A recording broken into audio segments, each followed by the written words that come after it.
Welcome to the American Idiots Podcast, the show where we take the hottest topics currently dividing our country and we debate them with our diverse group of hosts. So sit back and strap in, as for the next 2 hours we leave no story undebated and no politician will be spared. It's the American Idiots Podcast live on Podcast Network 49, and it begins right now.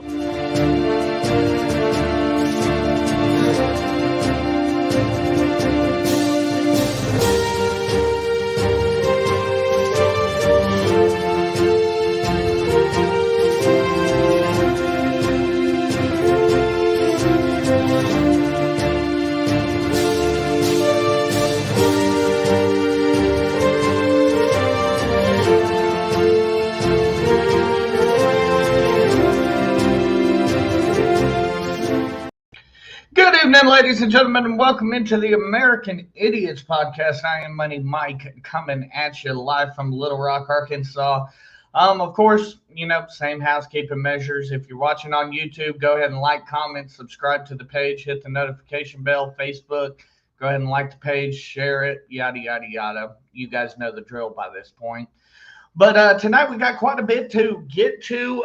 We are going to be very heavy on the COVID-19 and the Delta variant tonight. A lot surrounding that, especially within our own state here in Arkansas. And we're actually going to talk about a former state Surgeon General, who is coming out and saying that the vaccine is not going to protect you against the Delta variant and potential other variants of this COVID-19. So definitely a lot to get to tonight. But with that being said, I'll go ahead and bring on the Manic Hispanic. Manny Hispanic, how you doing today? I'm doing good. I just noticed I got like one little bar. So if I'm lagging or anything, I do apologize. Hey, coming at you from the road again in a hotel. I will be happy when everything gets back to normal. You better sign up for one of them rewards programs and get free stays. I have. I've been collecting points for a minute now. Hey, there you go. That's the intelligent way to do it right there. Yes. And I'm actually going to use some of them points to get a good hotel room for Al Snow when he comes to South Central Wrestling August 28th. Ooh, I never even thought about that. That's actually really smart. Yeah. Okay. Yeah. I see you. I'm a decent businessman, This is true. Okay. Well, let's go ahead and get into everything here. We're going to start off with the Delta variant and the latest update we have from NBC News on this. Tonight, the worst case scenario among the unvaccinated. We feel like we're kind of going back into battle again, and it's definitely It's definitely another wave. The highly contagious Delta variant fueling a surge of new cases across the country. Dire warnings from the nation's top doctor. Going into the fall with the Delta variant, we could have a really serious problem with a considerable surge of infections. The variant sweeping through the South, Texas, Arkansas, and Florida, accounting for 40% of new cases in the country. But in Miami, thousands packing a stadium for a live concert. You're literally drowning in people. As the CDC now says they could recommend masks for the fully vaccinated indoors, joining cities like Los Angeles, St. Louis, and New Orleans. But in Arkansas, a new law banning mask mandates goes into effect this week. It's important not to have the current debate about mask wearing, but to have the current emphasis on getting a vaccine. Only 49% of the country is fully vaccinated, those without the shots making up 99.5% of COVID deaths. Frontline workers, once again, with urgent pleas to the public. We are seeing younger patients, all unvaccinated, that are sicker. Dr. Michael Bolding has been working in the COVID ward in Fayetteville, Arkansas since the start of the pandemic. He's seeing more COVID patients now than ever before. What would it mean to you and your colleagues if more people got vaccinated? Less pain and suffering, and call less families to tell them their loved ones didn't make it. That's Linda Mercer's greatest fear. She's a grandmother now fighting for her life. I'm admitting my wrong because I was being selfish by not getting vaccinated. It really changes your outlook on life when you almost feel like I may be called home. Here in Illinois, the Delta variant has caused cases to double in the last 2 weeks. The governor and the mayor of Chicago saying that new restrictions could be reimposed. Thanks for watching our YouTube channel. Follow. Okay, so NBC News with a great story there. I know you were making notes, so I want to kind of hit on a lot of the points they made there. The first thing I want to bring up, so it's interesting to me. I read this headline, and I know headlines are made to grab your attention and elicit a reaction. But this headline was a quote from a doctor, and he said that he was holding a patient's hand. And they said, please give me the vaccine. And he said, I'm sorry, it's too late, right before he had to intubate them. Once again, I know it's to elicit a reaction. I can't say that it's not. But it's very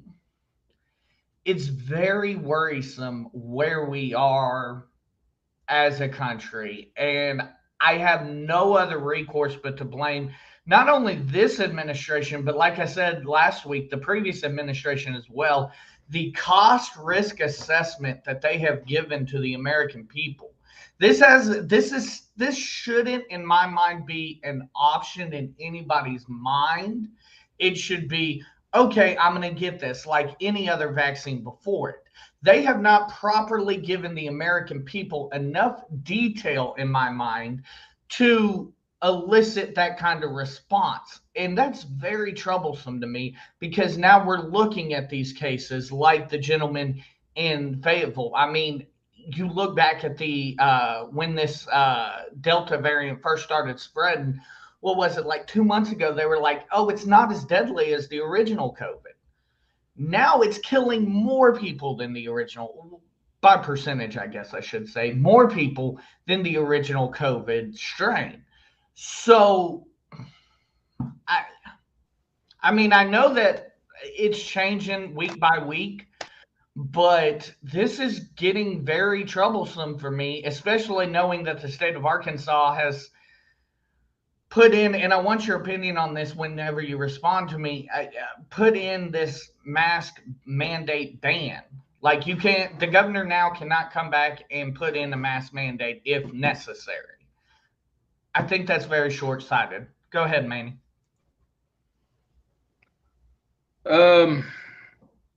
Sorry, I was finishing the note. Number one, I know this things, you were kind of blurring out a little bit. Okay. We'll see how that works.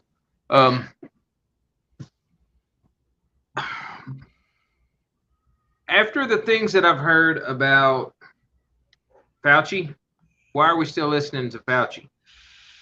It was one of the first things that I noticed. Why are they using him as a talking person? I don't necessarily think that he is a bad example as far as an expert. I think now, though, he's kind of tarnished to the point where, whether we should believe him or not, people aren't going to believe him because of the things that are going around. True or not, whatever side you go on, he's tarnished to the point that he needs to at least go away for a little bit, in my mind. Right. So that was the first thing that struck me. Number two, I'm seeing that they're still just giving percentages instead of hard numbers. Yeah, I did see that. What did they say? 96 point something, which that number's dropping. Last week it was 99. But 96% of the people that are dying are unvaccinated. And I think last week it was 99. So that number is dropping as we continue along. But my point is, they don't give you a hard number. Right. If 3 people come in and 2 of them were unvaccinated and die, you can still have a high percentage, but it's a low number. Right. Absolutely. Real quick while we're... Oh, go ahead. The other thing I want to point out is that nobody is talking about the recovery rate. Right. Right. And, That's being left out completely.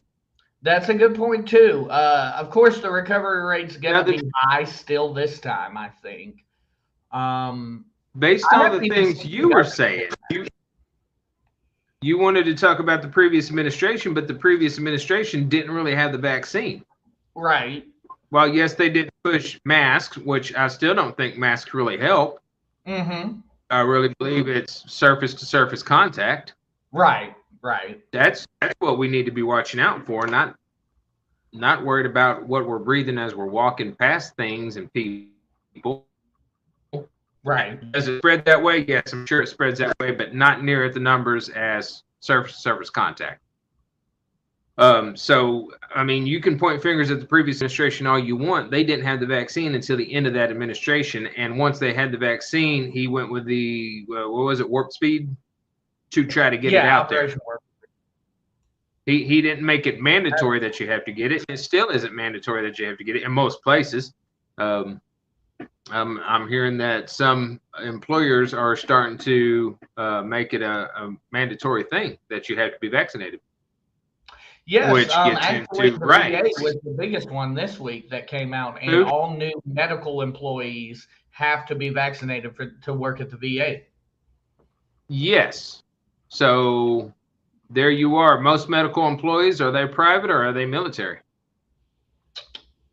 I think so. For the Central Arkansas and the Little Rock campus especially, I think honestly they're students. As far as the physicians go, I'm not sure about Fort Roots and North Little Rock, but I'm pretty confident that there's a lot of students that go to UAMS that work at both hospitals because they're connected. So if you want to further your education, you have to do this whether you believe in it or not. True. I do want to point out some comments we're getting here in the comments section. Melanie first says, my understanding is that someone who is vaxxed can catch COVID, whether it's original or Delta. The important thing is the vaccine prevents serious illness with the virus. Now, Mel, I do want to address that one specifically. That was my other point, Mike, that the Delta strain wasn't here. And I'm sorry, You're fine. That people that are vaccinated are still getting COVID. So how much does it help now, and how many more variants will come out after the fact? Because that's another thing. You look at the previous administration and all that, the Delta strain wasn't here with the previous administration, so there's no way they could have known about that. Well, and that's one thing I do want to say too is as far as the vaccine goes, you can still catch COVID. That almost makes me worry more because, like my wife, for example, I've said it many times, she's not going to get vaccinated.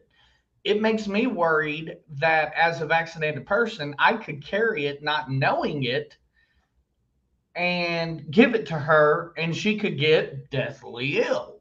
That makes me more worried than, hey, I would rather at least have the warning signs that I'm sick than does that make sense?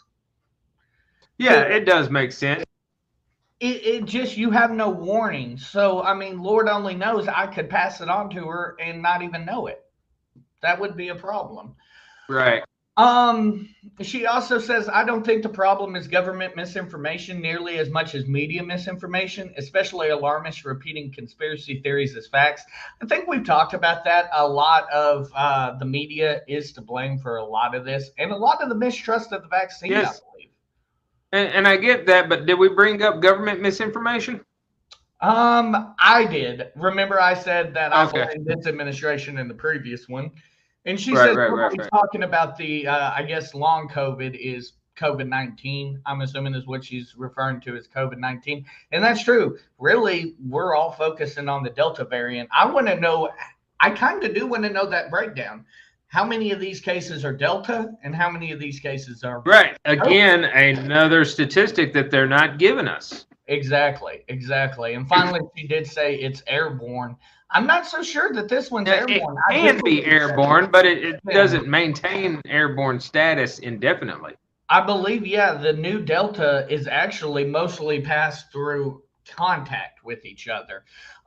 They did make a good point too about the Miami festival with the rock concert and stuff. And of course, we're what? Well, like I said, when we went to Atlanta and caught that Braves game, there was a bunch of people out there. There were thousands of people in that stadium, and nobody had masks on. I was about to say, we're what, 2 months away from football. Are we going to either want to rethink and maybe do the same thing we did last year, or are we just going to push through this again? Are we past the point of no return? And I think we're already past the point of asking that question. I think the focus is to push through it. Absolutely. Absolutely. And I mean, that's a scary thought. I just, once again, that headline has stuck with me about, like I said, the gentleman saying that, you know, he had to tell him, hey, it's too late. And I mean, by the time you do catch COVID, it is too late. You have to wait a certain amount of time before you can get the vaccine. This Delta variant, if I can say one thing though, this Delta variant is definitely scarier for younger people to me, and that's what makes it scarier to me. The first one didn't seem to affect as many young people, but this one seems to be really affecting kids and college kids too. And it's kind of a little worrisome to me too, that, you know, instead of, as terrible as this is going to sound, instead of the elderly, we're now on the kids. And that's going to, number one, that makes me think of two things. Number one, are they going to require vaccines? Is the COVID-19 vaccine going to become a requirement for public school? And how quickly do you think it'll happen, this year or next? And actually, that's the biggest one I have. What do you think on that? Do you think that this is going to be something that quickly that they'll implement that this year, or? That's a hard one to say because, I mean, while chickenpox and measles has been mandatory vaccines for public school, the flu shot never was. Ooh, good point.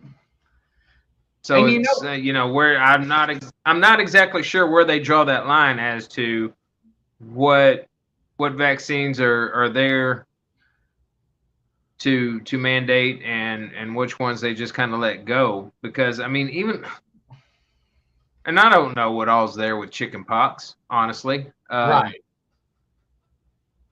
It seems like you have a week of itchy spots and then it's gone. So the recovery rate on chickenpox is very high. 100%. Yeah, damn near.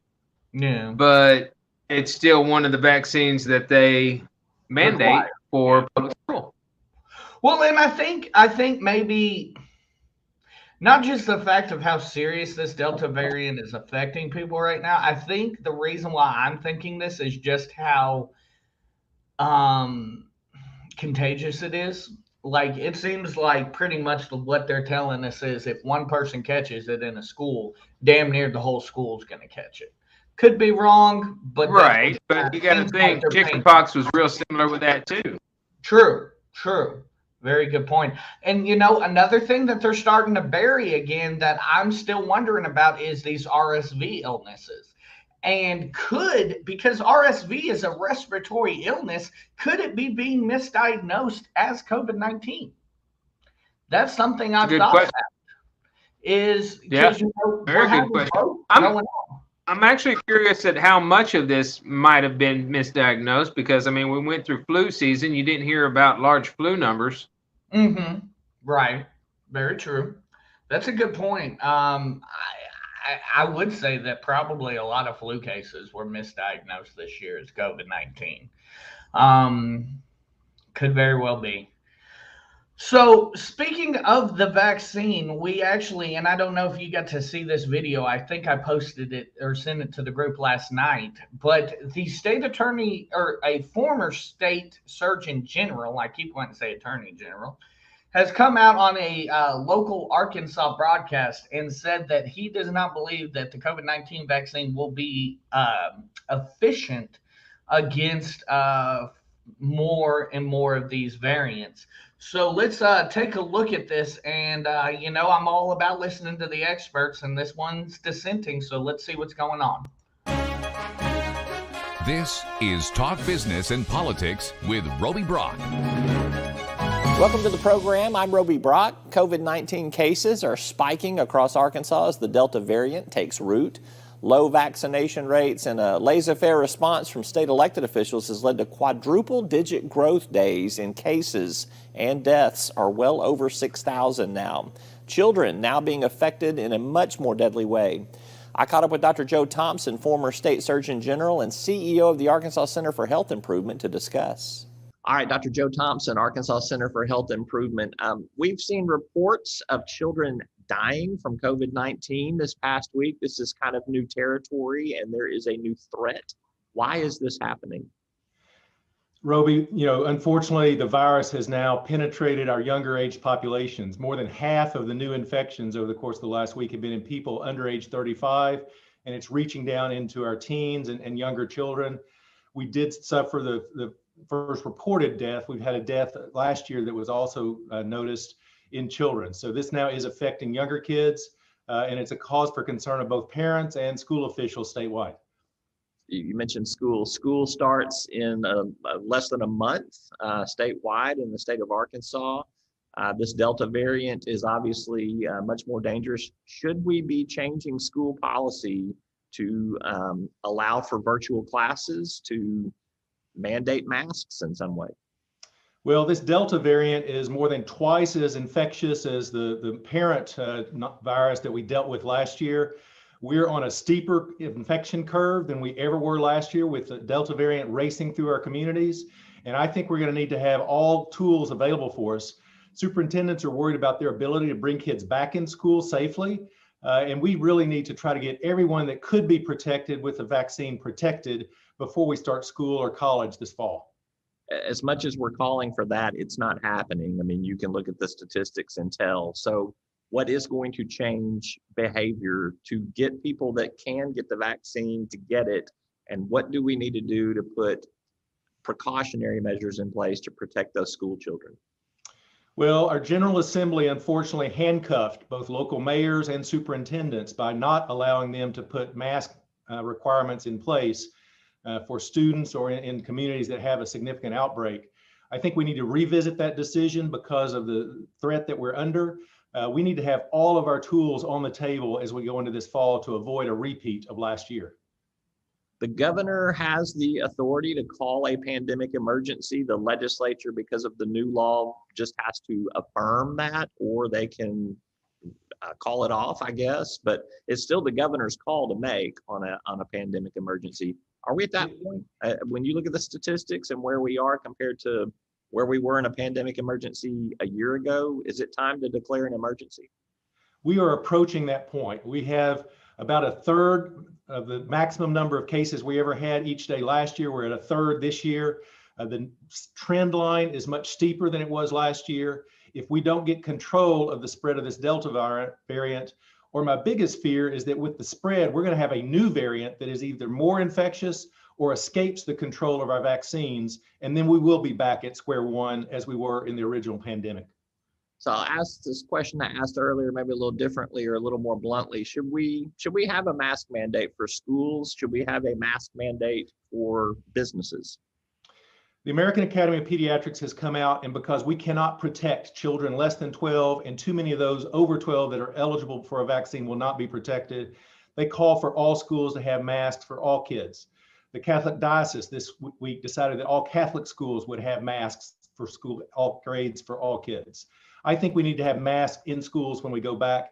I would encourage local superintendents to contact their legislature and have a voluntary program with parents if we still are handcuffed and not able to do it by mandate. So Manny, real quick, Mel again comments during that video, says, I know one thing, the vaccine is very inefficient if you don't get the shot. Very true. You kind of handcuff the efficiency by choosing not to get the shot. But he said something interesting. He said a lot of interesting things that I didn't expect him to say in that video. He said he thinks that masks should be mandated heading back into school. He seems to kind of go after the legislature for their decision to stop the governor from being able to declare or being able to implement a mask mandate. And he says we're approaching another pandemic emergency here in the state of Arkansas, and that the governor would actually have to go through steps, which would be consulting with the legislature, to be able to actually implement that this time.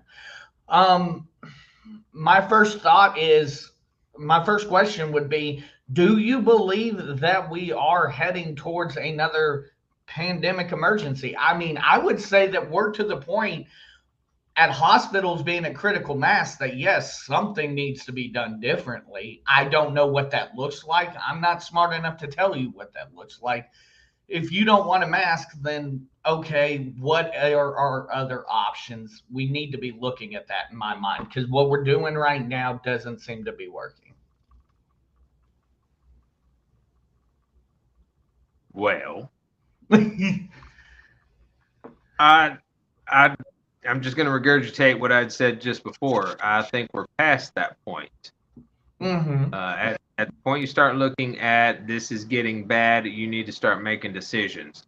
And the same way everybody wanted to jump and point fingers at the Trump administration for not doing something, you can now point at the Biden administration and say the same thing with this Delta variant.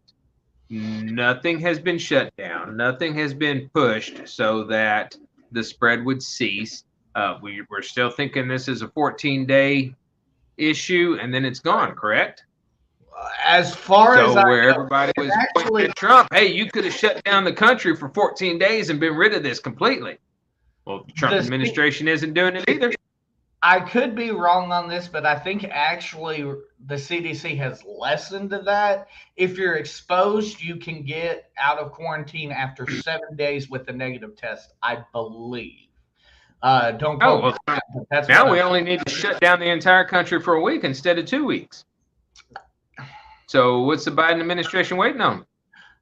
So my question is this because it is in certain areas? So we'll look at Arkansas specifically.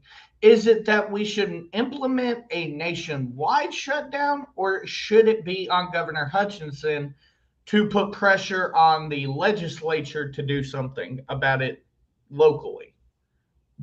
Why leave it to chance? Mm-hmm. Okay. Do it on a national level. Yeah. I mean, and I can't disagree with that, because the longer we go on in this, like Chicago, for example, last week we were talking about how they were banning travel from Arkansas because our cases were getting so bad. But look at that. They just talked in that NBC News video about how Illinois is getting out of control. So the longer we're getting into this, I could see it becoming a domino effect where, just like the original COVID really started bad in Florida, now it's the Delta variant is starting bad in Arkansas and a couple other states. Right. The other thing that I'll point out, and everybody's talking about pushing a mask mandate, and I've already talked about my feelings on masks. I've got no data to back that up. It's just what I believe. But despite what I believe and what I do, other people that believe that masks help can always put on a mask. You don't have to have a statewide mandate or a nationwide mandate for you to put on a mask. If you feel you need one, put one on. If you feel your child needs one, put one on your child. And you kind of answered it right there, and I apologize if you did in the last topic, but I did again want to go back to what's your thoughts on the new ban on putting a mask mandate in place? Do you agree with the legislature putting that on the governor to have to go through them to declare this pandemic emergency and get a mask mandate? Do you agree with that, or do you think that they've put more red tape around it than needs to be? I think they put more red tape around it than it needs to be. I mean, bottom line, if you have a place of business and you want people to wear a mask when they come in, then you need to put up signage that states so and enforce it. Right. Bottom line. Well, and I mean, we are living in America. You have the right to refuse service to anybody. So yes, correct. On your own level, you could be doing these things. As a matter of fact, when me and my wife went to get our marriage license, the local county courthouse to get our license, I walked in and went through security, and the guy was like, "Hey, there's still a mask mandate," and I was like, "Hey, I'm fully vaccinated," and he said the judge hadn't lifted the mask mandate for that area, and of course I'm like, "Cool, okay, do you have a mask?" And he gave me one, but and for me, that right there speaks to the fact that you can implement these things. You don't need to wait for the government to implement these things for you to do it yourself. And for me, I mean, we're 31 minutes into a show, and I think everybody who's watching this knows where I fall on the mask. Right. Okay. But I still carry one with me. Mm-hmm. And if the door to the building that I'm going in says that a mask needs to be worn when going into that store, I still put it on, even though I don't think it's helping any. Right. Real quick, so it's up to them. Real quick before we move on past this, the biggest selling point in the early going of this vaccine, these vaccines were, hey, afterwards you're gonna not have to wear a mask. You can go maskless. And now but now they're starting to crawfish on that. Or saying, hey, we recommend indoors you wear a mask. What do you think about that? What do you think about it? Is it just new information? I think it goes back to them not knowing what this virus really is. Right. Bottom line. So if they don't know what the virus really is, then how can they have a proven vaccine for the virus? That's a good point. But what I will say is I can't knock them for not knowing what this is or how this is going to affect us 6 months down the road, because nobody's ever dealt with it. So we're kind of breaking new ground every single day with this virus. Right. But I wouldn't disagree with you either as far as for you to push this vaccine, you should be able to have a 100% effectiveness. One thing I will point out before we move on, Moderna is now testing specifically the effectivity of their vaccine against the Delta variant. So that's going to be interesting to keep your eye on going forward, because they're the first vaccine that is specifically testing their vaccine against the Delta variant. Yeah, that's really good. And before we move on, I'll say that beforehand, the government, the doctors, everybody was talking about how this was not affecting children 12 and under. You were fine. Well, was it 10 and under? You were fine. Didn't even have to have a mask. Now, all of a sudden, this new strain is attacking children. But if you don't really keep up with the different strains, for the people that don't really listen to news a lot, they don't know. Last thing they heard was it doesn't affect children. Exactly. I would agree with that. And, so there needs to be a hurry to get this information out to everyone so that they can make their own decisions as to whether to get vaccinated or not vaccinated. The other thing is the fact that there is no vaccine that is proven safe for children under 12. Yeah, they need to really be working on that like ASAP as far as whether this is actually going to, number one, be effective for children, or number two, be safe for a child to have. I mean, Lord knows you're not going to give your child full dose Benadryl because it'll hurt them, but they have a children's version. So if not, they need to start working on a children's version of this vaccine so that they can get this out, because once again, right now it seems like the people most in danger are young children and are mostly being affected by this. So definitely, they definitely need to get this stuff into labs and start testing to get something that will work across the board. Absolutely. Once again, school starts in T-minus 30 days. Like this needs to be done before school starts, so that we can make sure that they can, like the former Surgeon General there said, they can be safe. I will say this: I agree with him that school administrators probably need to keep it in their back pocket. Like you said, I don't know how tied they are, but even if you as a superintendent of a school district feel like your kids are at danger, you need to be given the leeway to say, okay, we're going virtual, or we're gonna ask that you please have a mask on when you come to school. Right. Don't rope everybody into one category.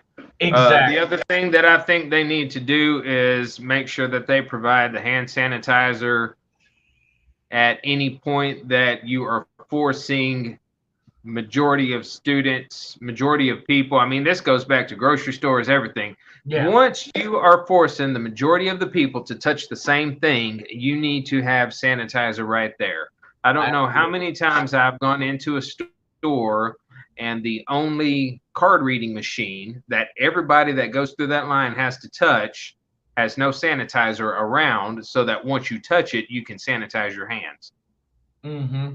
Absolutely. And that right there is where I think that most of these cases come from. Not the airborne inhalation, but by touching the things that everybody else touches.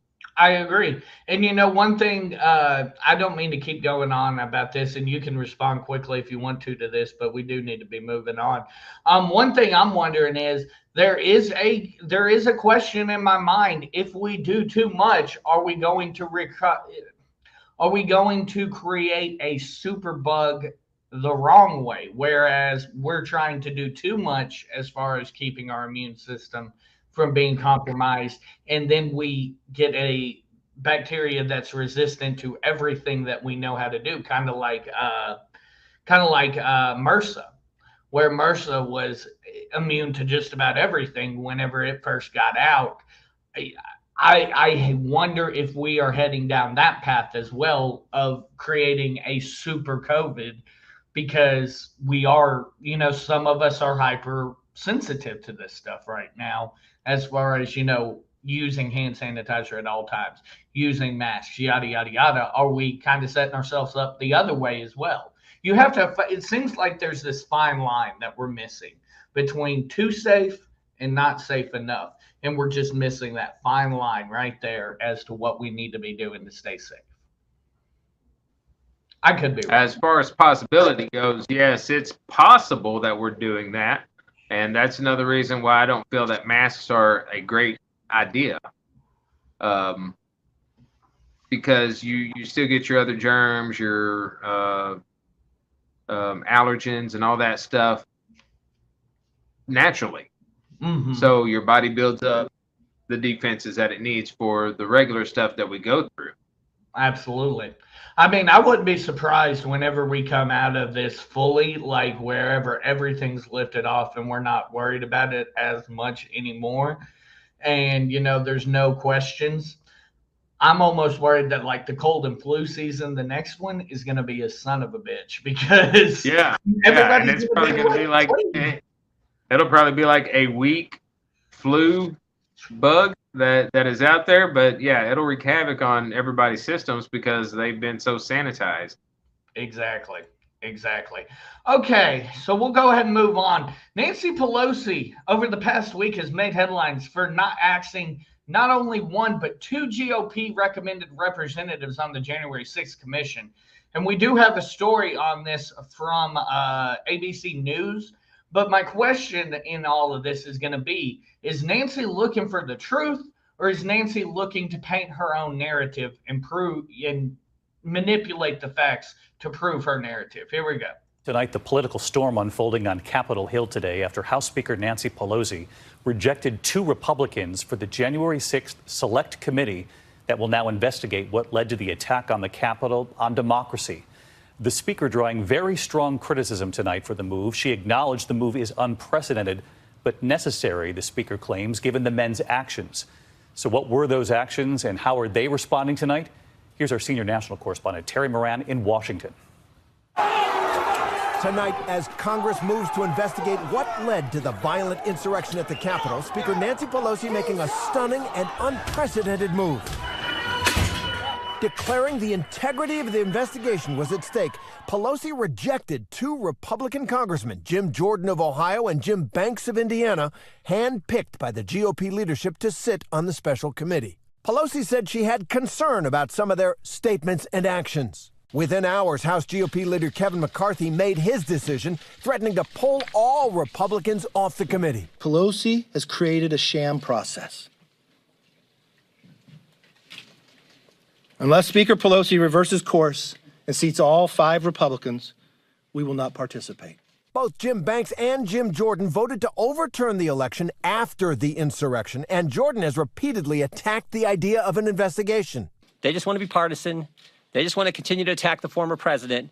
They want to play their political games. In May, Republicans in both the House and Senate blocked an independent 9/11-style commission to investigate January 6th, which would have been made up of Republicans and Democrats outside Congress. Now, Pelosi says they're still moving forward with the Select Committee. We have a bipartisan quorum. Bipartisan because there will be one Republican on the committee, whatever McCarthy says. Congresswoman Liz Cheney, who voted to impeach Donald Trump because of his actions on January 6th.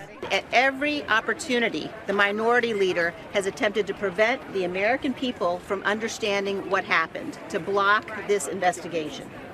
All right, Terry Moran, that was from Liz Cheney late today. And even if Liz Cheney is just the one Republican remaining, this committee will move forward. The first hearing next week? That's right, David. The first hearing next Tuesday, a committee made up of 7 Democrats and Liz Cheney, all handpicked by Nancy Pelosi. The first witness is some Capitol police officers who were attacked during that insurrection. Republicans are talking about having their own hearings. All this looks likely to divide this divided country even further. David? Terry Moran, live in Washington. Terry, thank you. So here's my thing on this. As much as I disagree with the way the 2 representatives in question acted post January 6th, to have a fair and impartial situation going, don't you need those dissenting opinions? In my mind, those dissenting viewpoints, to know that you've covered every piece of information correctly. You've had your, the other side has had their chance. It's like to me, it's like having a trial with 2 prosecuting attorneys, and the prosecuting attorney is having to defend the defendant. Like, it makes no sense to me. That's exactly I may not what it agree with what they said, but you have to have that idea in the room. Right. Yeah, hands down, it really looks like she's just trying to find people to push the narrative that they want to push. I'll say this, Liz Cheney's comments really struck me off guard. So I realized that, former President Bush was he attacked Donald Trump pretty hard for the way he acted and things like that. And I would assume that probably extends to the former Vice President, Dick Cheney, as well. His daughter seems to echo everything Nancy said. And that really struck me off guard as like, do you understand what you're saying? Not necessarily going against your party, but do you understand what you're saying? You're saying that you are not interested in the truth. You're interested in getting this done in a conclusion, like you said, getting to the conclusion you want as quickly as possible. Right. And the biggest problem I have with the whole thing, with what Liz Cheney was saying, was she says that the Republicans are trying to stonewall everything and don't want the truth to come out. But these actions show that it's not necessarily the Republicans doing it. And correct me if I'm wrong, but I believe the Republicans, they just said in that story that the Republicans backed a 9/11 type commission where it was independent people outside of Congress, that the Democrats blocked that in favor of this committee overseen by Nancy Pelosi. Am I correct, or did they say both parties blocked that?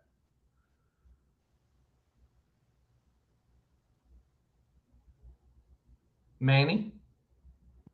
I'm having a bad connection. Okay. Have I been freezing up or anything? No, you haven't been freezing up. You've been fine. Can you hear me now?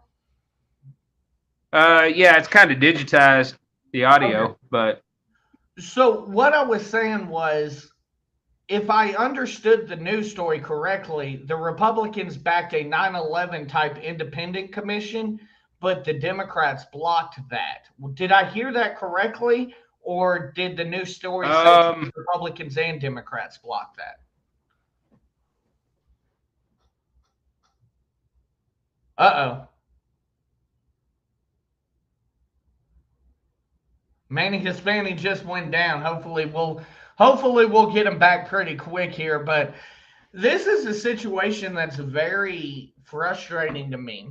So while I think what the Republicans and what the Trump supporters did on January 6th was reprehensible, and what these gentlemen are saying is reprehensible, you're not going to get any sort of legitimate truth and legitimate closure to this issue with just what Nancy Pelosi is wanting. Can you hear us now? It is very clear. It is very clear that the Democrats and the Republicans are not going to agree on everything. Right. So by not allowing somebody's view or thoughts of what happened, they are just picking the decision that they already want. Now, I will say this real quick before we move on. I will say this. I don't know that I agree with the way the Republican minority leader there spoke in saying, well, if you're not going to take these two, we're just not going to participate. I felt like that was really kind of childish and has no place in a situation like this. We need you to rise above that. If you're going to be representing at this level, you need to rise above that type of stuff and say, okay, we're willing to work. And you can even show them up and say, okay, we're willing to work. Who can we put to you that you will actually accept so we can get a legitimate, even split between Republicans and Democrats? How did you feel about what the minority leader of the Republicans in the House said there about, well, if you're not going to take these two, we're not going to participate at all? But that's just it. If they're not going to listen to everybody's point and only use the ones that they know will agree with them, I wouldn't want to be part of it either. Okay. I don't think it's childish. I think it's a bottom line. If you're not going to listen to our side and our views and what we think about it, what we see, then we're not going to send anybody, because anything that we say isn't going to be good enough for you. Absolutely. And I mean, I would agree with that statement. I think what we're going to end up getting is exactly what they outlined there at the end of that story. I think we're going to get a Democratic-led investigation into this and a Republican-led investigation into this. And at the conclusion, we as Americans are going to be forced to, read between the lines, so to speak, and decide where the truth lies. What about you, Manny? Uh-oh. It looks like he may be working on getting his connection a little bit better. So we'll go ahead and move on to the next topic. The head of former President Trump's inaugural committee has been arrested, I believe, and accused of being a UAE agent. We have a story from MSNBC and Rachel Maddow on this. And this story is a big deal. The arrest and indictment of the man who led the Trump inaugural committee. Longtime Trump friend, advisor, and fundraiser Tom Barrack, who has now been indicted on 7 felony counts. He's in jail tonight as we speak in California, awaiting a bail hearing on Monday. He has been charged for acting as a secret foreign agent of a foreign government in this country. CNN is reporting tonight that the federal prosecutors who brought these charges against Tom Barrack yesterday, for some reason, they sat on those charges for a very long time before yesterday's indictment, even though the indictment was apparently ready to go. Here's CNN's lead tonight. Quote, federal prosecutors in Brooklyn investigating Tom Barrack, a prominent ally to former President Donald Trump, for allegedly violating foreign lobbying laws, had enough evidence to bring charges last year, but they held off doing so until the arrival of the new presidential administration. Prosecutors wanted to move forward on the case and believed they could obtain an indictment, one source familiar with the matter said. The source said the investigation was mostly done well before the time period when prosecutors are discouraged from advancing politically sensitive matters ahead of an election. But two sources tell CNN the U.S. attorney in Brooklyn at the time, Richard Donahue, expressed misgivings about the Barrack case. It's unclear if he delayed the case outright or if prosecutors chose not to move forward at the time, knowing their U.S. attorney wouldn't support it. A spokesman for the Brooklyn U.S. Attorney's Office declined to comment. Mr. Donahue did not respond to a request for comment either. Donahue, of course, after these decisions, was subsequently promoted by then Attorney General Bill Barr to become Principal Associate Deputy Attorney General at the Justice Department. That's a job that's usually called the PAYDAG. It means you're basically the operations officer for the Deputy Attorney General. It's a long title and it has lots of sort of diminutive adjectives in it, but that's a big deal job at the Justice Department. What CNN is reporting here is that federal prosecutors had their case last year. They had enough to charge Barrack last year. But this Trump-appointed U.S. attorney apparently wouldn't let the charges be brought. Then he was brought to Washington and given a big promotion and made a senior leader at Main Justice. Only after a new president took over and the Trump appointees got out of there was the case able to go ahead. But reportedly, it's unchanged in character. Since the time they first put it together, it was just delayed. And for a long time. I will take, I credit CNN for this reporting tonight. We're doing what we can to match it. We haven't at this point. I will take issue with one way that they characterized the indictment yesterday against Tom Barrack. And this is a characterization I've seen a lot of different news organizations make, but it's not actually technically right. And I think it's technically incorrect in a way that might be important to understanding the significance of this case. As CNN put it, federal prosecutors in Brooklyn investigating Tom Barrack for allegedly violating foreign lobbying laws. It wasn't really a lobbying case. This case was brought against Tom Barrack specifically under the federal statute that names him as an alleged agent of a foreign power. It's closer to calling somebody a spy than it is to calling them a lobbyist. This is the same section of the penal code under which Maria Butina was charged. You remember her? She was charged for acting as a secret foreign agent in our country, but specifically at the direction of senior Kremlin officials. Similarly, Barrack is charged not just with being an unregistered lobbyist. He's charged with acting in this country secretly at the direction of senior foreign officials for a foreign government, working as their agent at the direction of their government, secretly in a way designed to change U.S. policy. And what the indictment lays out against Tom Barrack is that he was able to do that in lots of ways. He was a consequential agent, according to prosecutors, changing the behavior of the U.S. government, statements by the U.S. president, and indeed major foreign policy orientations of the United States government to ally with his handlers in the government of this foreign country, in the government of the United Arab Emirates. If, in this instance and in others, foreign governments had their agents operating at the highest levels of the U.S. government, and when the U.S. Justice Department knew that, they were told to sit on it and not move forward with an effort to stop it and indict the behavior, what was the damage done here, especially with the delay in prosecuting it?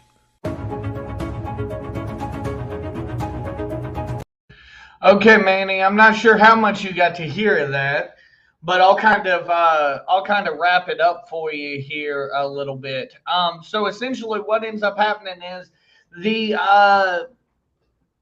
this Barrack gentleman was arrested and indicted on charges of acting for a foreign government, acting as an agent for a foreign government here in the United States. It has since come out that they had the evidence a year ago, but the Trump administration, a gentleman in the Trump administration, told the investigator at that point to sit on that information. And in doing so, they didn't obviously tell him, hey, you'll get this brand new position within the Justice Department, but subsequently, when he decided to heed that advice, he was brought to Washington with a new job, and since then has been working for the Justice Department. And finally, with that being said, of course, in the wrap up here, I'll say that, people are categorizing this as a lobbyist issue and not an issue of a gentleman working basically as a spy for the UAE.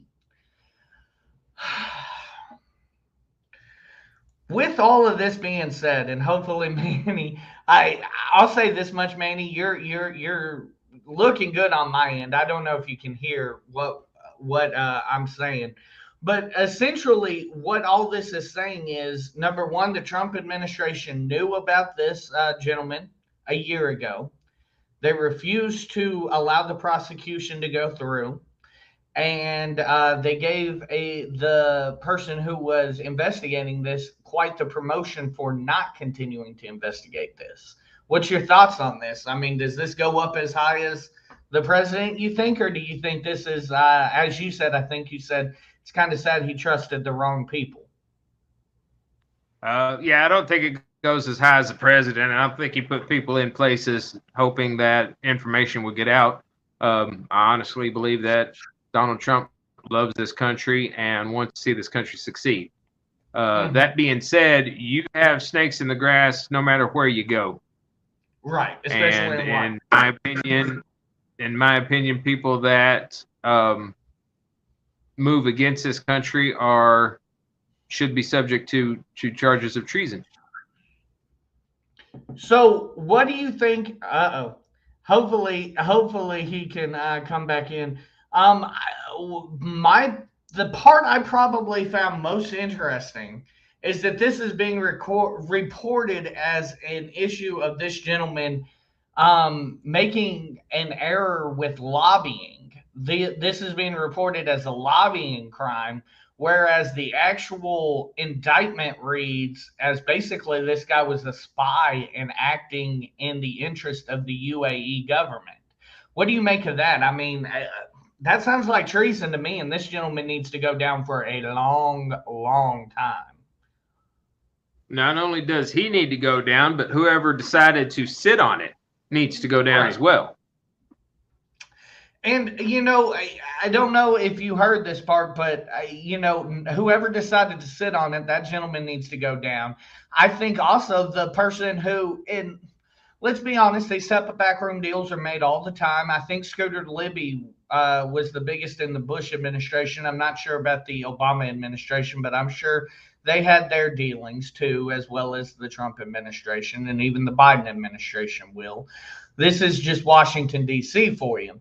But what I'm interested in knowing is, is this where it's going to stop, or will we continue going forward with prosecuting all the way up to whoever had knowledge of this type of burial? But real quick, while the Manic Hispanic is trying to work out his tech issues, we're going to go ahead and take a quick commercial break. We'll be right back with more of the American Idiots podcast right after this.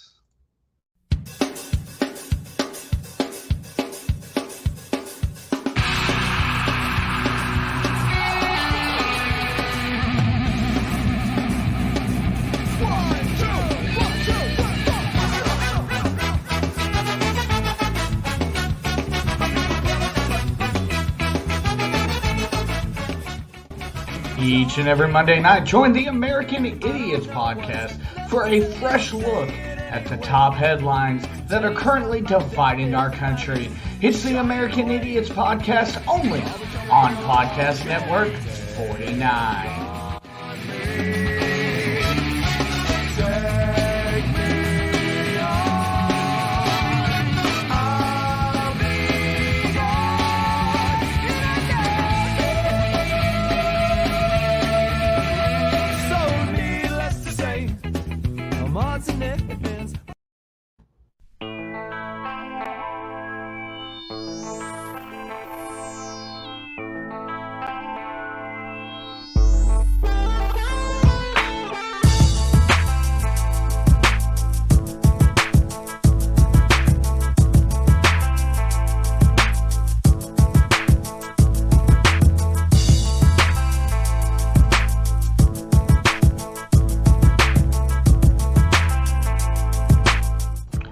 Every Saturday afternoon from 2 to 4, join the Natural State Sports Podcast with Michael Carnahan, Aaron, and Mike Pettis, where we take the top headlines in all of sports and we debate them for you, the fan. It's the Natural State Sports Podcast, only on Podcast Network 49.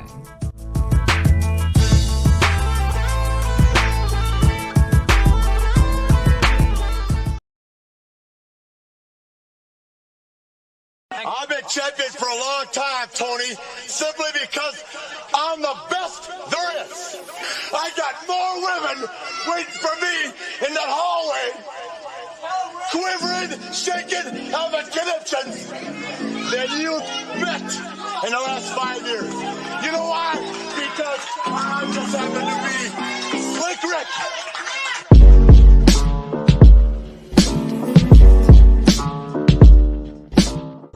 Join Michael and Aaron each week as they break down the most influential and sometimes downright hilarious pay-per-views in professional wrestling history. It's the Wrestling Wrap-Up Show, only for you on Podcast Network 49.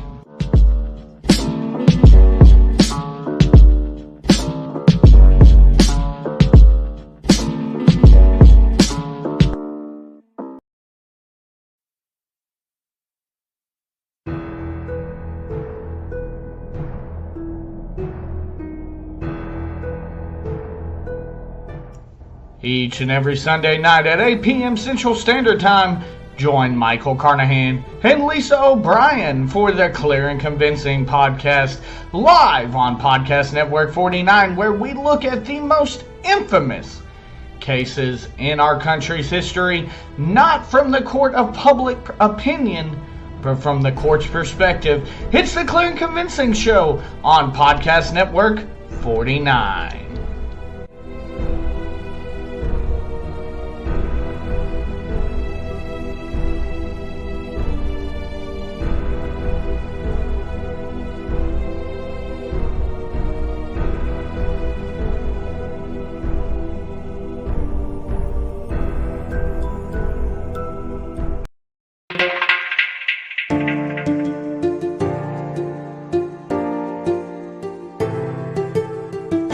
Each and every Friday at 7 p.m. Central Standard Time, join Podcast Network 49's newest host, Felicia Collins-Brogy, for Positive Tea with Thee, your weekly dose of positivity, only on Podcast Network 49.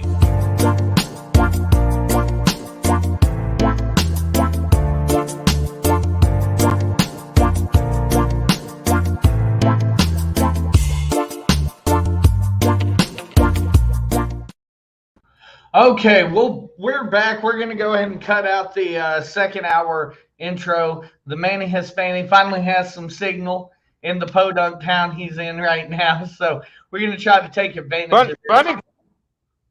The funny thing is, I've got 3 bars. I don't know if it's because I'm holding it or because the earth has turned enough that the magnetic field is finally giving me some signal. That may very well be it. You never know. Hey, I mean, sometimes you got to stick your tongue out the right way, you know, all sorts of stuff.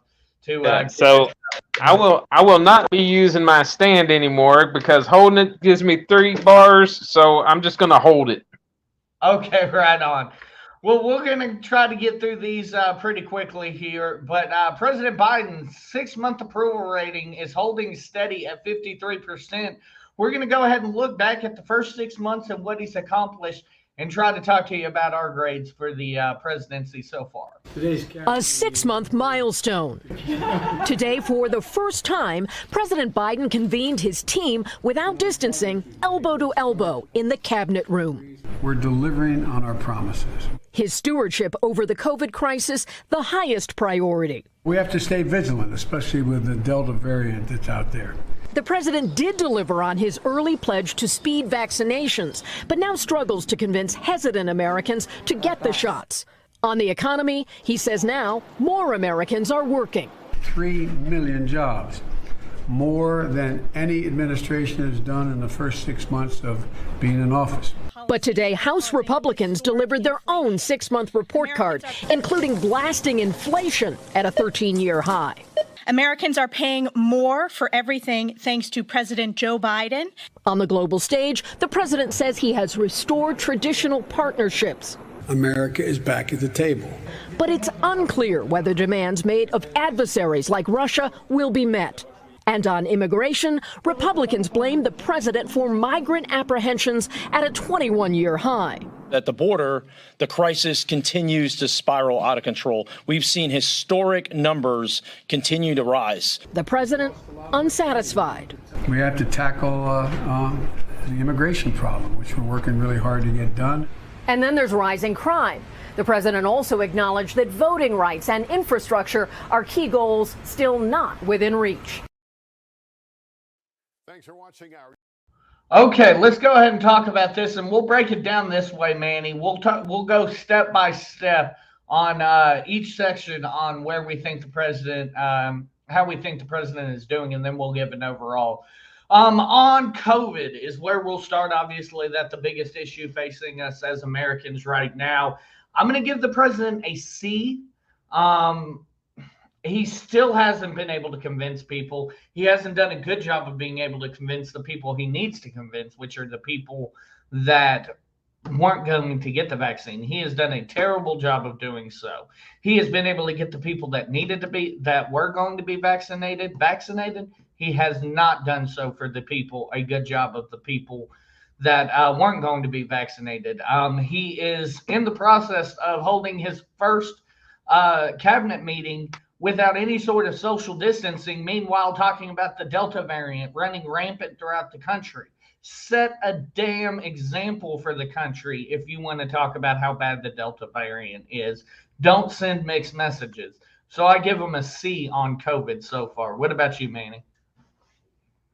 I give him a D, primarily because the numbers are going up under his watch. Right. Absolutely. Bottom line, he's not hitting the marks that he himself wanted to hit with the vaccinated people, and like I just said, the numbers are going up. The ages are all over the place, which isn't his fault, but he's not doing anything to curb it. Exactly. I mean, like we said, he literally was just boasting about how he was having his first cabinet meeting with no social distancing, no mask, nothing. Meanwhile, talking about how bad the Delta variant is. Come on now, that's pretty rough. Okay, so next up we have the economy. So there's two schools of thought. Yes, you're creating 3 million jobs per this 6-month period. More than any previous administration in the first 6 months in office. Give you that. But here's the question. Are those jobs good enough paying jobs to counteract the inflation that is going through the roof at a 13-year high right now?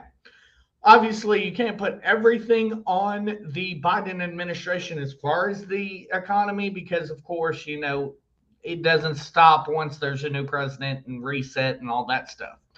So he can own all of this. COVID is responsible. The previous administration's partially responsible. I give him a D on the economy so far. Yes, you were able to create these jobs, but are they really going to are these jobs putting food on the table and allowing these people to pay their bills? Doesn't seem like it. Manny? Again, I will give him a D for some of the same reasons. Bottom line, the prices of everything is going up. The pay of employment is pretty stagnant as it has been since what, 97, 98?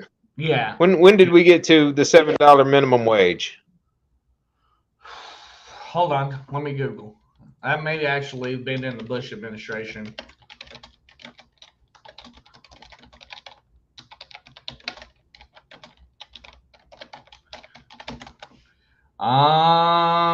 Actually, excuse me.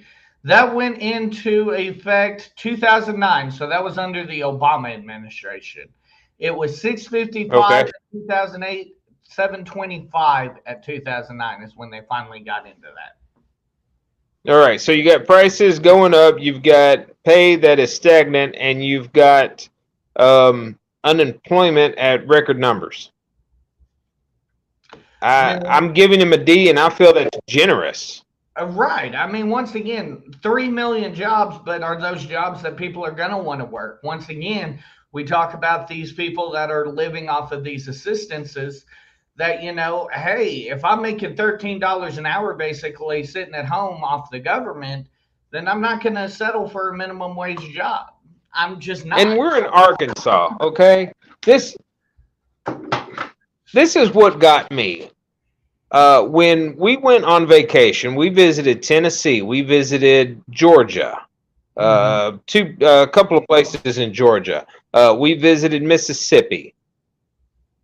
The one constant thing that we saw was the now hiring signs. Yeah.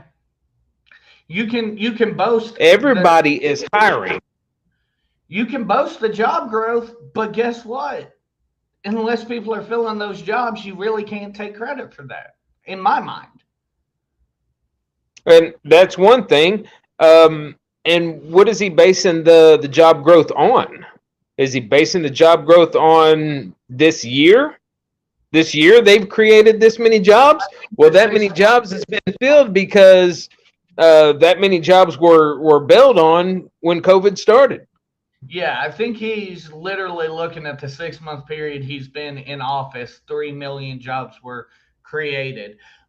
So he's not even taking into account all the jobs that were vacated prior to him being elected. So we may still be down in numbers as far as overall employment. It's a good point. Okay, immigration. I'm going to have to give him an F. He has not stuck to anything. He has not made the situation any better. He put Kamala Harris in there, like I said last week, to set her up for success, and she has absolutely failed. He has failed to take that back from her and show leadership in doing something about this. And, he just seems happy to continue on with the status quo. I've got to give him an F on that. I agree with you right there. I'll put him at an F as well, because while he did pass it on to Kamala Harris, while when he's seen that she was doing nothing about it and getting nothing done, he hasn't reversed course or tried a different approach. Exactly. He's not learning from his mistakes. Okay, I'm going to throw one more category in there before we give our overall grade for the first 6 months, and that's going to be on what I voted for him on and what a lot of Americans voted for him on. Racial injustice. Has he done anything to move the needle with police brutality and everything? I'm going to give him an overall grade of a D. I think that's generous. I think he has done something. He's put out these meaningless executive orders in his first 100 days. But other than that, what have we seen since then? I give him a D on that. What about you, Manny? What was the executive orders that he did? Lord Jesus. I know he put in a couple. Oh, come on. You're giving him a D based on these executive orders. You can't even tell me what they are?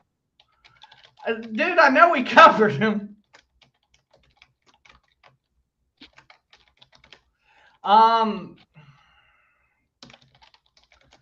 I remember one of them was, executive order on advancing racial equality and support for underserved communities. So that was one of them, basically, addressing the issues that we have as far as helping out these smaller communities of minority individuals, things like that, trying to help them out.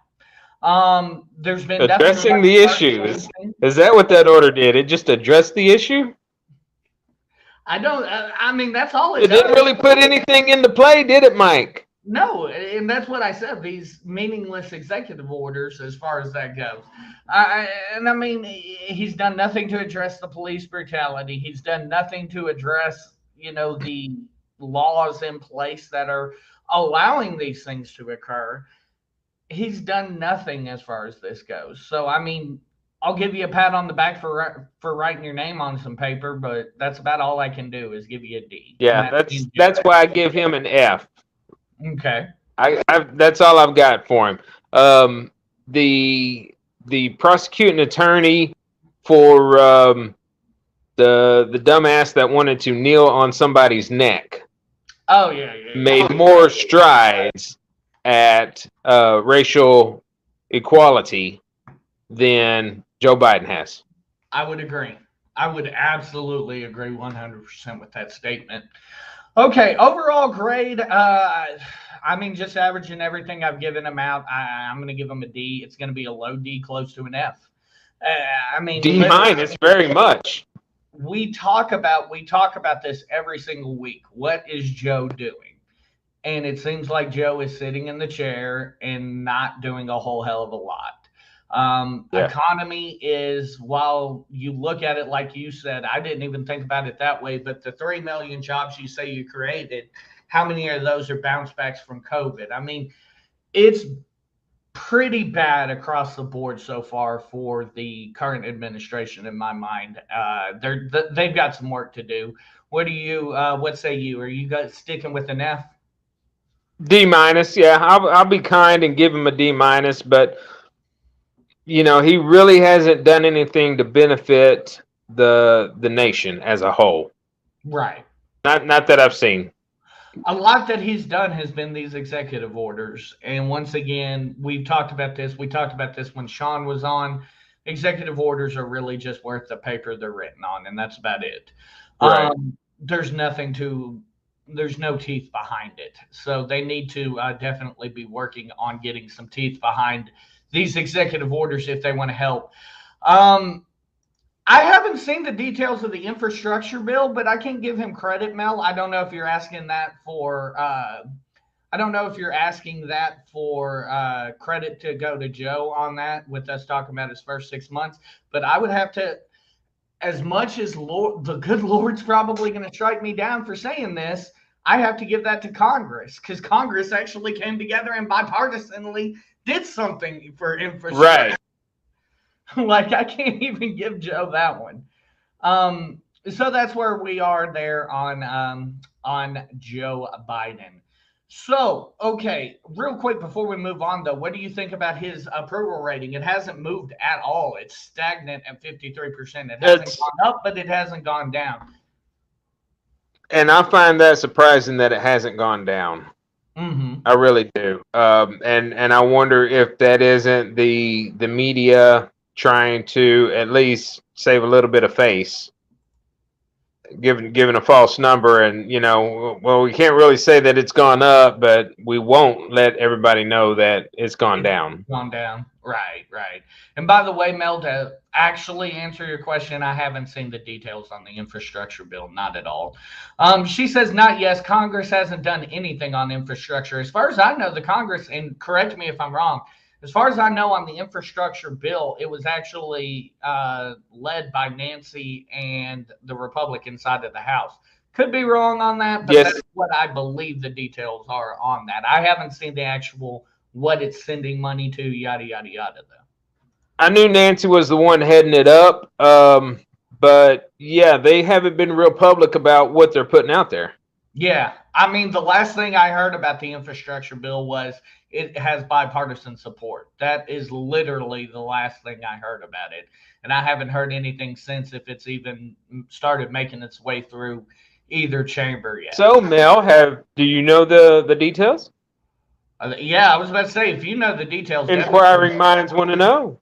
Yeah, definitely let me know. Okay, so the GOP party is starting to look a little divided on the COVID-19 vaccine. One of the leaders of the GOP, old turtle man himself, Mitch McConnell, has come out this week and said that he encourages Americans to get vaccines. Meanwhile, a lot of Republicans are still hesitant to do so. We have the story from the Associated Press. It never occurred to me, after 3 highly effective vaccines were developed in under a year, that we'd have difficulty getting Americans to take the shots. but that's obviously where we are. I want to underscore in the strongest possible manner I can, and I say this with some authority, as you all know, as a result of being a polio victim myself and being very aware that it took 7 decades to come up with 2 effective polio vaccines. This was done in under 1 year. These shots need to get in everybody's arm as rapidly as possible, or we're going to be back in a situation in the fall that we don't yearn for, that we went through last year. The way to defeat getting back into the position we were last year is to get vaccinated. This is not complicated. 97% of the people who are in the hospital now for COVID are unvaccinated.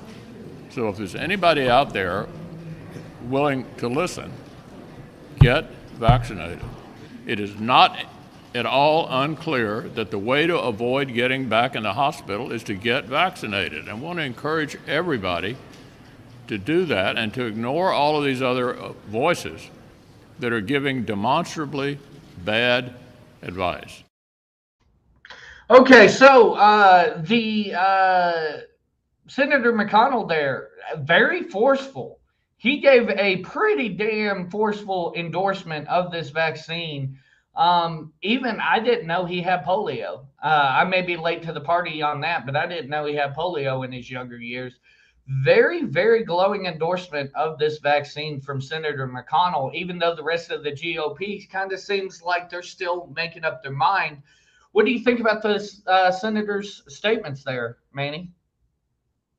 I think that he points out the problem that everybody has with it.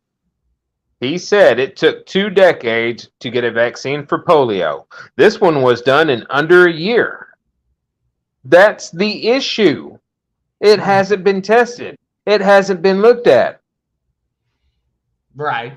Now, It's the vaccine has been here for a year, and you already have vaccinated people getting the Delta variant? I want to ask you a question, and I don't want you to take me wrong when I ask this, but literally it has been something that's been on my mind. It's because of President Trump's Operation Warp Speed that we got these vaccines so quickly. So my question to you, and I think I know the answer, but I do want to ask, if it had been a different figure sitting behind the desk, if President Trump was still sitting behind the desk at the Oval Office, would you be more willing to take the shot? Is it because of Joe that you're not willing to take the shot? Or because... No, it's because of the lack of testing that I feel has been done. Okay. And literally... It doesn't matter who was behind the desk. I mean, even when Trump did his warp speed stuff and was trying to put it out there, even then I was saying, I'm not going to get that. Right. And I mean, that's just something that I've been wondering for quite some time, because a lot of people do point to how quickly it was gone through. But at the same time, they're like, well, President Trump doesn't get enough credit for what he's done for COVID. Well, I mean, you're kind of double speaking there, for he did make Operation Warp Speed, which got us the vaccine quicker. So, I mean, both sides. Real quick, Mel says, so far since Biden has taken office, Republicans in Congress have done, all the Republicans in Congress have done is negotiate in bad faith, get their concessions from Dems, and then vote against anyway. I'll say this, that's politics, unfortunately, and that's why we need a whole new set of Congress in there, because not only are the Republicans being shitty, the Democrats that we have in there are shitty. And I think, Mel, even you will agree that Nancy is far beyond her use. I would urge everybody that can hear me, everybody within the sound of my voice who's listening now and who will listen in the future, I encourage you, I implore you to go and elect a different senator whenever the voting comes up. I don't care who is in and how great they are right now. Just elect the opposite person just for the hell of it, just to shake things up. We need it. Well, we need a kick in the ass in Congress, like for real. But yeah, that's where I am with this. What do you make of him just, kind of suddenly, really out of nowhere, coming out and saying these things, though? It kind of took me by surprise when I read that headline that he was just suddenly out there saying these things. Not that I disagree with what he said, but just that he is in such stark contrast with the rest of his party. Well, the people that believe that it is the saving grace believe it's the saving grace. The people that think that, similar to me, that it's not all it's hyped up to be, are against it 100%. And I've told my wife the same thing. It is a personal thing. It's not about what the group does. It's not about what the government tries to force. It's not about what the media tries to sell you. It's a personal choice. Absolutely. And I will agree with that. I mean, I've said this since the beginning and I'll say it again. My wife doesn't want to get vaccinated. I'm not going to tell her she has to go get vaccinated. She is a grown adult. In this case, with something that does not have full FDA approval, yes, I went and got fully vaccinated, but that does not mean I'm going to encourage anybody to forsake their own values and the way they believe scientifically that, they're wrong for not getting vaccinated. If you feel the need to not get vaccinated, I'm not going to bash you. And once again, I think that comes down to the world needs more of that. But, hey, the world needs love, sweet love. Okay, final Yes, topic. and now, but before we go there, I will say, people, you need to get your heads out of your asses. Seriously. I know people that have unfriended people because they went and got the vaccine. That is the stupidest thing I've heard of. I mean, a person having the vaccine now becomes somebody that you don't even want to associate with. That is stupid. I've heard of people that are going in disguise to get the vaccine because they don't want their friends to know that they went and got the vaccine because they're going to be put down and ridiculed and all that. On the other hand, you've got people that, like me, that say, I'm not going to get that vaccine, and they're being ridiculed. I'm being ridiculed. I know I've been talked to about, I really need to do it, and I can't believe you're not doing it, and stuff like that. So you've got people on both sides that are really ridiculing the other side for the choices they're making. Absolutely.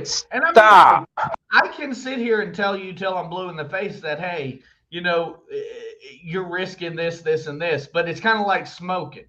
At the end of the day, you're an adult, you know the risks, and what happens may happen. Manic, if you were to catch COVID tomorrow and die, I don't think that you're going to go out blaming the fact that, blaming anybody but, hey, maybe I should have gotten vaccinated or what have you. I don't think you're going to go out blaming anybody but, hey, yourself. You made that choice. And I made the decision. Exactly.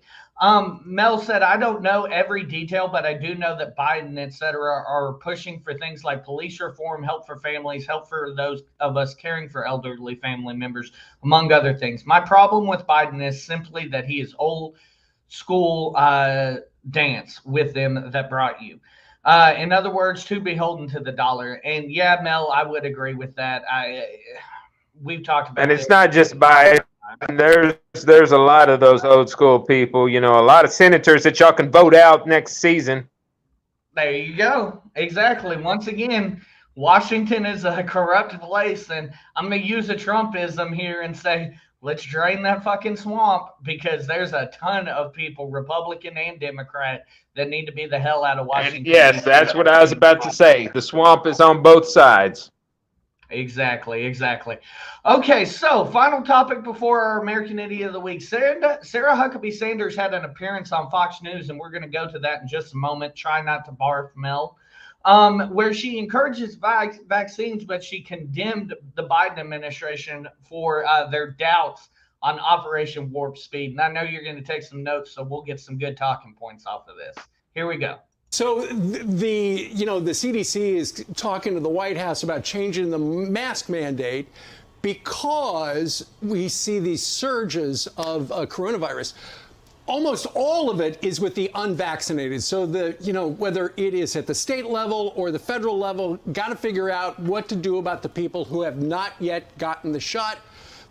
If you have, my opinion, if you have the opportunity and you can, you should. But this is a real problem because we don't want more restrictions. And mainly for students. They were talking about students with the masks at school. Absolutely, and I think Governor DeSantis is exactly right. He's done a great job in Florida.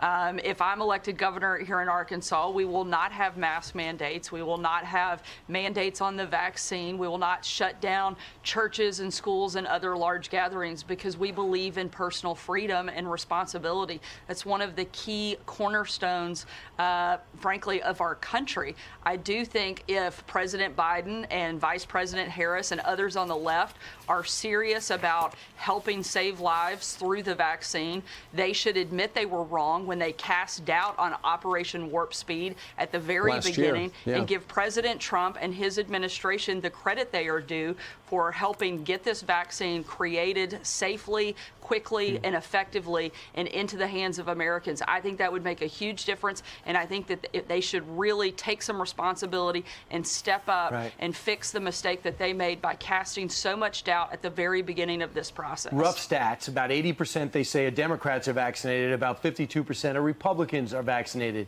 And the president doesn't have to go far to see his frustration. Get vaccinated, get vaccinated. If he really wants to do everything possible, including knocking on doors, number one, he would actually put some security on the border. He's letting 1 million plus people in here. We have no idea their medical history. 900% increase in the Rio Grande Valley in positive tests, number one. And number two, the other thing he would do is say, I have to give credit to the previous administration for Operation Warp Speed. And he could say, I'm very proud of the way we were able to get those shots in arms. And everyone had a chance to say yes or no by May. He could do both things, couldn't he? Absolutely. This was a vaccine that was created safely and effectively under the Trump administration, and he should give credit to that administration. I think that would make a huge difference in the rhetoric, take away some of the politicization that we have seen over the course of the last year on this particular issue. If they would admit they were wrong when they cast that original doubt on Operation Warp Speed and give some credit to the previous administration, I think it could make a difference. Okay, so she said some interesting things, and the hosts there said some interesting things to me. Let's start off with the fact that she said that as governor, she will not enforce a mask mandate. Given the situation we are currently here in Arkansas, how does that make you feel as far as a candidate? I know how you feel about masks, but she seems closed-minded to any potential, new scientific evidence that could support, hey, maybe if you do mask, maybe it'll help. She seems closed-minded to that. I think that's very dangerous. What say you?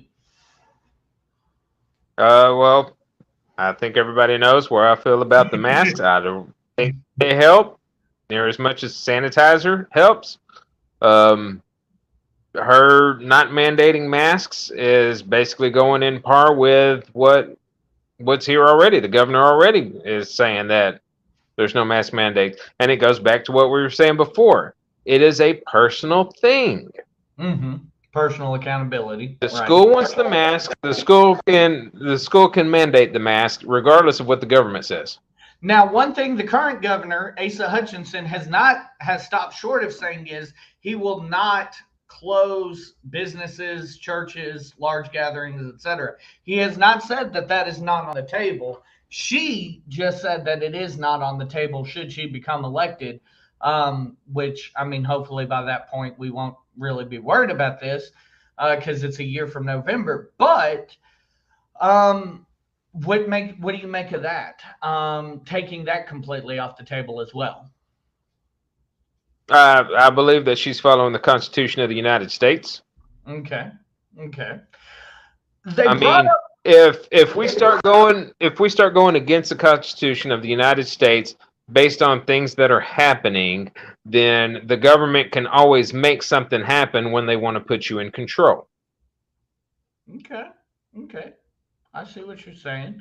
This one kind of struck me out of left field. He kind of explained it, but the host said something about if he really wanted to control the COVID crisis, he would get people on the southern border. I loved the fact that he said that because.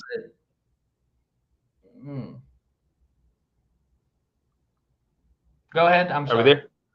Over there. No. You've got a little bit of a lag still, so I'd started talking and you were talking, and so yeah, I was kind of crossing. I am glad that he said that because that was a point that I never even thought about, but is very true. There are a lot of people crossing the border illegally, and I know y'all want to argue about there shouldn't be illegal crossing and whatever. There is. But we have so many people that are coming into this country that we have no idea if they have COVID or not. We have cases of people that were COVID positive, but they allowed them to come into the States anyway. So who knows? Maybe right there is where your Delta variant really started exploding in this country. And that is interesting. One thing I will say, once again, I hesitate to say that's going to be the magic cure to everything we're doing here. It could help. Yes, absolutely. I will say, do I believe it could help? Absolutely. I mean, once again, if you're not giving these people, as you're in processing them, medical screenings and figuring out if they have COVID, and if they do have COVID, enforcing a quarantine upon them, then you're wrong. But to say that that's the magic cure-all, which seemed like that's how he positioned it to me, and maybe that's why it hit my ear wrong, then I think that's wrong. I don't think that the magic problem is the southern border to our COVID outbreak right now. And I didn't hear it that way as it being the cure-all, but I heard it as that really played a part in the numbers going up. Okay. And by controlling that border, it will play a part in numbers coming back down. Absolutely. Absolutely. Got a couple more comments here from Mel. She says, as for the vax, I'd rather take my chances with it than long COVID. Once again, I'm assuming she's talking about the actual COVID-19. It can cause, among other things, dementia and ED. I'd be horrified to get COVID and become impotent on top of that. That's hilarious to me. And then she said, I've seen today that Asa said many of the mitigation efforts need to be looked at again in light of the current situation, obviously referencing what I talked about earlier about the limiting the large mass gatherings. Go ahead. One of the things I do want to point out for everybody out there is that the constant focus of the Trump administration needing to get credit, I think is stupid to keep pushing that. Right. It shouldn't matter about who's getting credit. I mean, that's just an ego stroke, if you ask me, that people are worried about who's going to get credit for this. Right. Forget about who's going to get credit. How about we focus on eradicating COVID altogether instead of focusing on who's going to get credit for the first steps being taken. Right. We definitely shouldn't be sitting here arguing, well, the vaccine was formulated under Donald Trump. No, the vaccine was actually given under Joe Biden. Like, bro, we're arguing semantics and you're looking like children. Come on now. That's asinine and absolutely ridiculous to me. As far as what you said, Mel, what I'll say there is that, and she actually just said, absolutely, I don't care who gets to brag. So I think we're all in agreement there. What I will say on the whole mitigation efforts thing, what I believe that the governor will do is something similar to what we just talked about, Manny, earlier, and that's kind of personal accountability. If you own a business and you feel like you need to limit your, if you own a restaurant and you feel like you need to limit your guests, if you own a church or if you're a pastor at a church and you feel like you need to limit stuff or go to online services, what have you. I feel like he's going to leave that to the individual to make that call. I think that he will be very hesitant to lock everything down unless the one scenario I see him locking everything down again is if we get to 100% capacity in our hospitals. I think we're approaching that, but I'm hoping and praying every day that we don't reach that that mark. But we're getting close. Right, and I agree. If with the government not putting mandates in place, personal businesses can put mandates on their own stores. And even if businesses don't put mandates on their own doors, then individuals can take the actions themselves of their own free will. Right. And don't judge the people that decide otherwise. And Mel does the say, people that don't think you need a mask don't need to judge the people that wear a mask, and the people that wear a mask don't need to judge the people that don't wear a mask. Right, exactly. And, if you do, here's something else for you. If you are asked to wear a mask, be like old Manny Hispani over here who doesn't believe in him, but guess what? He's not going to cause a ruckus and act a damn fool because he doesn't want to wear a mask. Everybody should be like the Manic Hispanic over here. Just do it. It's 2 seconds you're running into this store. So please, for the love of God, just do it. Erica says NBC News is saying that the height of this variant is not going to hit until October. That's kind of troublesome for me, or worrisome for me, in that, we're in July and we're almost at capacity. Hopefully we can find something to keep us from hitting that capacity with our hospitals and, take care of our young people. That's the important thing. We're talking about October. That's at least 9 weeks into the school year. So definitely want to keep those. Those are the people that need to be kept in the forefront of these decision makers' minds. Okay, American Idiot of the Week time. Go ahead. And we need to figure something out with the children. Seriously. If it's bad enough that it is affecting the children and they are hyping these vaccines, then they should come up with a vaccine that works with the children. Absolutely. And once again, I applaud Moderna, even though I got the Pfizer and I, didn't experience any negative effects, and would encourage people to get the Pfizer as well. Stay away from the Johnson & Johnson. But I once again applaud Moderna for taking that step to check and make sure that their vaccine is competing well in trials against the Delta variant. Okay, American Idiot of the Week time. I already alluded to this earlier. My American Idiot of the Week is going to be Nancy Pelosi. I think that she has made it clear through blocking these two Republicans, even though I don't agree with their speeches and what they have said post-Trump loss,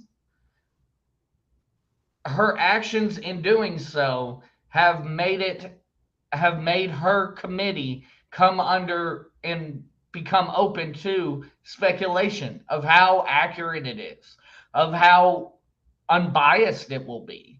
I think it's clear actually that it will become very biased, and she is only trying to paint her narrative, and that is why she is going to be my American Idiot of the Week. She has a chance to do something that, even though I would say doesn't need to be done 6 months later, she has a chance to do something that could be good for this country and could bring some closure, and she's bringing politics into where politics don't belong. Manny? Well, what is the biggest thing that I've been preaching from my little soapbox here? Masks. We talking about tonight? No. Oh. No. Yes, tonight. Well, most of your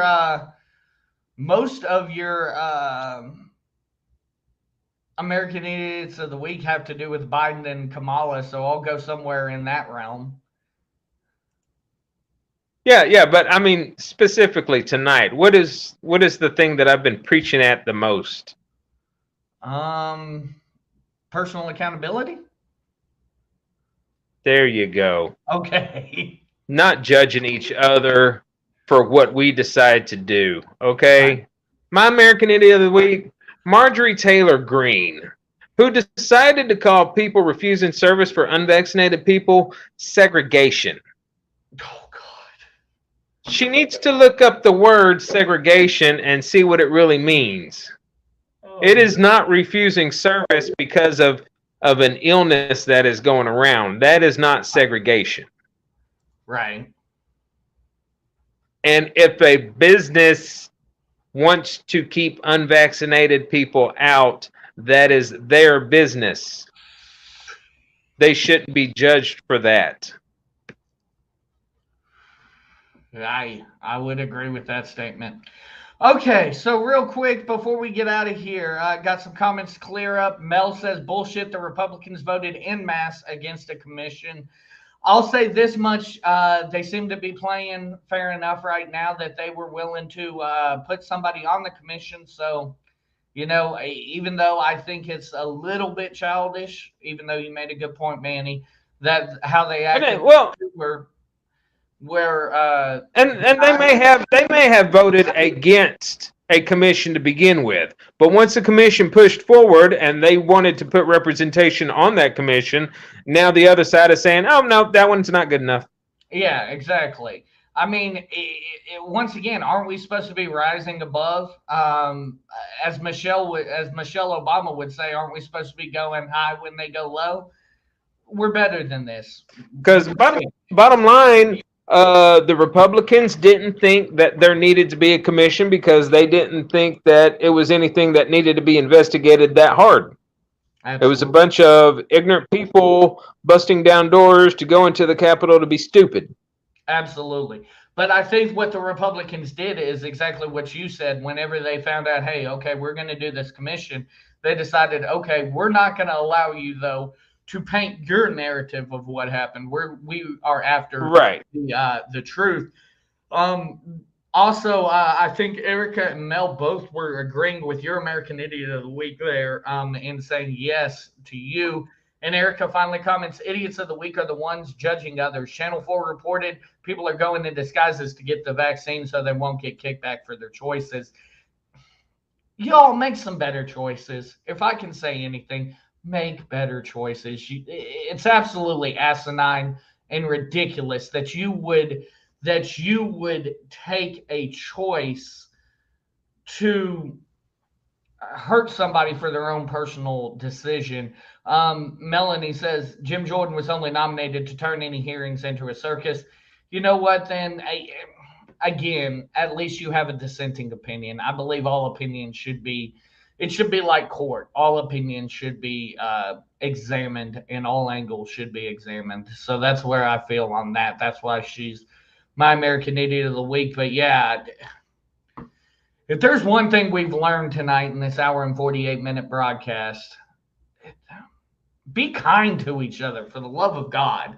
And to steal a phrase from Jackie Moon, everybody love everybody for the love of God. That's where we are. But whether you like the people on the other side of the aisle or not, we are one nation. Exactly. That's like, once again, you know, as much as I disagreed with him, I would have rather have seen Trump be successful in doing good for this country than wishing him negative and harm. And absolutely,